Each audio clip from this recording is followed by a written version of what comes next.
Ilagay na natin ang ating gulay na ampalaya. Ating for today's video, ground pork, ampalaya at sutanghon.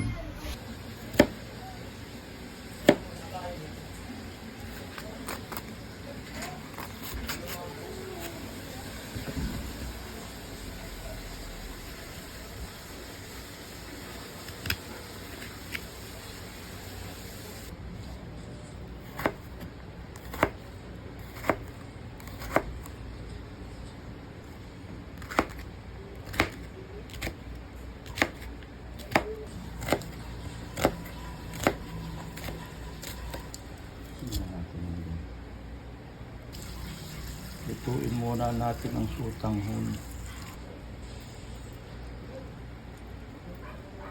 Gisa na tayo, unahin natin ang bawang. Isunod ang sibuyas.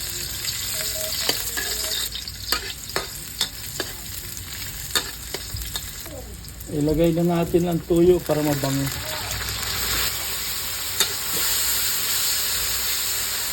Ating ilagay ang ating giniling na laman ng baboy. Haluin natin. Natin ang ating gulay na ampalaya. Haluin. Lagyan natin ng oyster sauce. At saka ng liquid seasoning.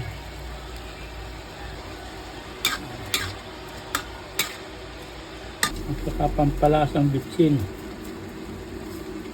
Magdagdag tayo ng kaunting tubig.